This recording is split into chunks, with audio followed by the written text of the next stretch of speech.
یہاں دو باتیں خاص طور پر قابل ذکر معلوم ہوتی ہیں. ایک بات تو یہ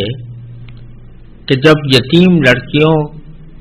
کے ساتھ جو ناانصافی سے نکاح کیا جاتا تھا اس کو اللہ تعالی نے منع فرمایا، تو ساتھ ہی یہ فرمایا کہ ان سے نکاح نہ کرو بلکہ باہر کی عورتوں سے نکاح کرو. باہر کی عورتوں سے نکاح کرنے میں یہ فرمایا کہ 2 سے کر سکتے ہو، 3 سے کر سکتے ہو، 4 سے کر سکتے ہو، اور اگر اندیشہ ہو ان سے کہ ناانصافی کی جائے گی، اگر ان سے ناانصافی کا اندیشہ ہو، ان کے ساتھ ناانصافی کا اندیشہ ہو، تو اس صورت میں ایک عورت سے نکاح کرو. یہاں شروع کیا گیا ہے کہ 2 سے، 3 سے، 4 سے، اور پھر ناانصافی کی صورت میں کہا گیا ہے کہ اگر ناانصافی کا اندیشہ ہو تو ایک پر اکتفا کرو. بظاہر اس کا پس منظر یہ ہے کہ جن لوگوں کے غلط طرز عمل کا بیان ہو رہا ہے ان کے طرز عمل میں یہ بات تھی کہ وہ پہلے سے شادی شدہ ہوتے تھے، ان کی پہلے سے بیویاں ہوتی تھیں، لیکن جب کوئی یتیم بچی ان کے زیر کفالت آئی، ان کے سرپرستی میں آئی، تو چونکہ اس کے پاس مال بھی ہے اور جمال بھی ہے مثلا، تو اس کی وجہ سے وہ اس سے بھی نکاح کرنے کی فکر میں رہتے تھے اور اس صورت میں اس کو اس کے تمام حقوق ادا نہیں کرتے تھے. تو چونکہ یہ جو جس یتیم بچی سے نکاح کرنے کا ان کا ارادہ ہو رہا ہے یہ 2 یا 3 یا 4 بیوی ہوتی ہوگی، اس وجہ سے کہا گیا کہ اگر 2-3 رکھنی ہی ہے تو پھر وہ تم ان سے کرنے کے بجائے باہر کی خواتین میں سے 2 سے، 3 سے، 4 سے کر سکتے ہو. ایک تو وجہ یہ ہے. دوسری وجہ یہ ہے کہ جاہلیت کے زمانے میں نکاحوں کی تعداد کے اوپر کوئی پابندی نہیں تھی، بلکہ ایک مرد کے نکاح میں بسا اوقات 10، 20 عورتیں بھی ہوتی تھیں، اور اس میں ظاہر ہے کہ جب اتنی ساری بیویاں ہوتی تھیں تو ان کے حقوق ادا کرنے کا بھی مشکل ہو جاتا تھا. اس واسطے اس آیت کریمہ نے یہ بھی بتا دیا کہ نکاح زیادہ سے زیادہ 4 عورتوں سے کیا جا سکتا ہے. اور اس میں احادیث کے اندر تفصیل آئی ہے کہ جب یہ آیت نازل ہوئی تو اس سے پہلے بہت سے لوگوں نے 4 سے زیادہ نکاح کیے ہوئے تھے. مثلا غیلان بن سلمہ ثقفی مسلمان ہوئے تو اس وقت ان کے نکاح میں 10 بیویاں تھیں. تو رسول کریم صلی اللہ علیہ وسلم نے ان میں سے صرف 4 کو اپنے پاس رکھنے کی اجازت دی اور باقی کو کا نکاح ان سے ختم کر دیا.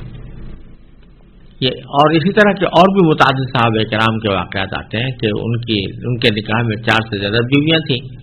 تو اس آیت کے نازل ہونے کے بعد ان کی باقی بیویوں کو چھوڑ دیا گیا اور ان سے نکاح کو ختم کر دیا گیا اور صرف 4 باقی رکھی گئی. تو اس وجہ سے بھی اللہ تبارک و تعالی نے یہاں مثنی و ثلاث و رباع کو پہلے ذکر فرمایا، لیکن ساتھ ہی یہ بھی فرما دیا کہ اگر انصاف نہیں کر سکو گے، اندیشہ ہے کہ تم 1 سے زیادہ بیوی رکھنے کی صورت میں ان کے درمیان برابری کا جو شرعی حکم ہے اور ان کے ساتھ انصاف رکھنے کا جو حکم ہے تم اس کو پوری طرح بجا نہیں لا سکو گے، فواحدۃ، تو پھر ایک ہی پر اکتفا کرو، 1 سے زیادہ کی فکر بنا پڑو. یہ جو مرد کو 4 شادیوں کی اجازت دی گئی یہ اسلام کی خصوصیت نہیں ہے، بلکہ اسلام کے آنے سے پہلے بھی تمام مذاہب میں تقریباً 1 سے زیادہ بیویاں رکھنے کی اجازت تھی. لیکن میرے علم کی حد تک کسی اور مذہب نے اس تعداد کے اوپر کوئی پابندی عائد نہیں کی تھی. قرآن کریم نے اس کے اوپر پابندی عائد کر دی اور ساتھ میں یہ تنبیہ بھی فرما دی کہ اگر اس بات کا اندیشہ ہو کہ تم برابری نہیں کر سکو گے تو پھر 1 سے زیادہ سے نکاح کرنا تمہارے لیے جائز نہیں ہے. اور یہ جو اجازت دی گئی وہ بھی اس لیے دی گئی کہ بسا اوقات ایسا ہوتا ہے کہ کسی مرد کو ایک سے زیادہ بیویوں کی ضرورت ہوتی ہے، اور اگر اس کو یہ اجازت نہ دی جائے تو وہ گناہ میں مبتلا ہو جائے. اور اس کا مشاہدہ ان ممالک میں خاص طور پر اب آج کھلے عام کیا جا سکتا ہے کہ جہاں ایک طرف سے یہ کہا جاتا ہے کہ ہم ایک سے زیادہ شادی کے حق میں نہیں ہیں اور اس کو قانون منع کیا جاتا ہے، لیکن دوسری طرف اس کی بے شمار ایسی عورتوں کے ساتھ تعلقات ہوتے ہیں کہ جن سے نکاح کا رشتہ نہیں ہے لیکن زنا کا تعلق قائم ہے اعوذ باللہ، اور ناجائز جنسی تعلقات قائم ہیں. یورپ اور امریکہ کے معاشرے میں اس کی بے شمار مثالیں انسانوں کے سامنے آتی رہتی ہیں. تو عجیب بات ہے کہ اگر دوسرا نکاح کیا جائے تو اس پر تو لوگ اعتراض کرتے ہیں، یہ مغرب کے بعض مفکرین اعتراض کرتے ہیں،